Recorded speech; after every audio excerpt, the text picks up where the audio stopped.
There. That's a good one. Oh, he's good. Yeah. Good job. You got him right in the right spot, too.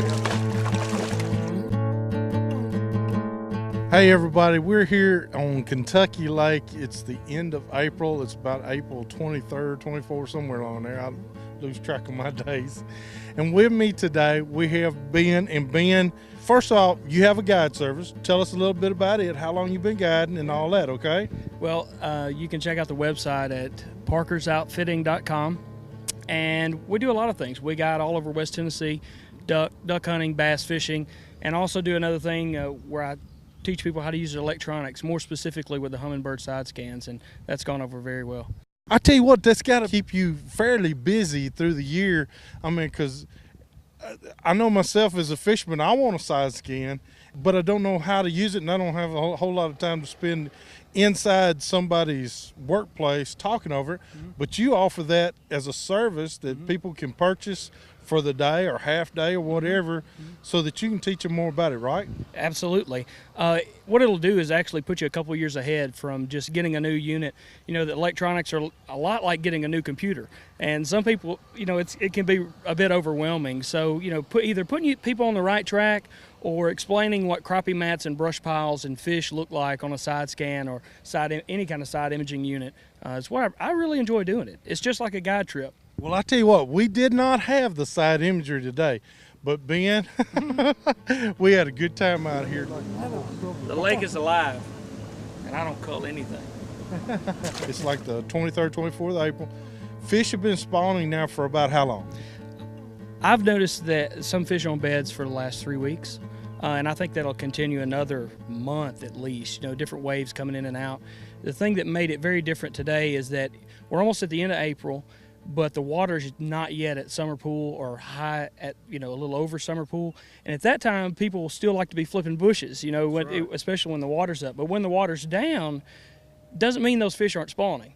No. They're just spawning in places that people don't realize. It gets discouraging because they can't see them spawn sometimes. Sure. But now, you and I, we got to visually see some spawning bass. Sure, and when you get into less than a foot of water and you see a 6-pounder swim by the boat, yeah, like they're not there for any other reason. Tell us a little bit about what we use today and how people can, you know, they can use this from now for all the spawning season. But, you know, typically a lot of people flip jigs and lizards and things like that. We downsized. Sure, absolutely. There's not a lot of water in the bushes, and you have little scattered pieces of lay down and brush and wood that stick off in the water. And when you have those kind of scenarios, I like to use, you know, one of the many different types of Yum tubes available. I kind of like the smaller versions of tubes, especially when I'm flipping in real heavy cover, because they're smaller, they're more compact. Anytime you want to go with like a green pumpkin or a watermelon, it's pretty simple. If there's not enough water in the bushes, you can actually skip any kind of frog, whatever your favorite frog is, way back in there. And believe me, they're in there.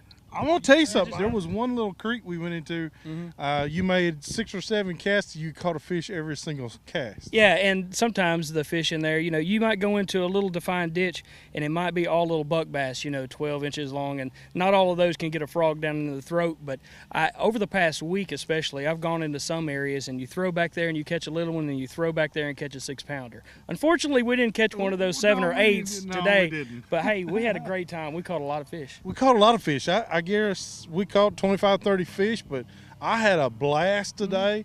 I know that, I hope you did, because it was Sure. fun. We both got to learn some part of the lake that we'd never seen before. Sure. And that's always good. Mm-hmm. And do you highly recommend people to do that? Absolutely. One of the biggest mistakes I think people make is that they always go back and fish the same thing. They're fishing history, they're fishing what they fished last year, and I've done that a lot in the past. And so one of the things I started doing last year is forcing myself to find a pattern in an area that I know well, and then taking that pattern and go to various places on the lake. And one of the great things about Kentucky Lake, if you're fishing Kentucky Lake or even fishing Barkley, there's hundreds of miles of shoreline and bays, and so you can fish it just never runs out. You know, you can start at Kentucky Dam and go south and go for 180 miles. And it seems to be that every time, if you do set a pattern, it works just about everywhere you go. Sure, absolutely. Kentucky Lake to me fishes like 3 different lakes. You've got the north end of the lake, the area above 68. The water's a little bit different. The lake is much larger, it's wider. And then you get in that area from, you know, the 68 bridge to down around Paris. And that, to me, fishes a lot different. And then you got south of Paris, down toward New Johnsonville, which has been a popular area. You know, we've had a ton of grass down in the New Johnsonville area and closer to the Paris Landing. And this year I hope it comes back like it was 3 years ago. But it's just been awesome. There's a lot of fish here, and you can catch fish anywhere you go out here. It's awesome. Well, I tell you what, I have to say thank you very much, Ben Parker. This was a great deal.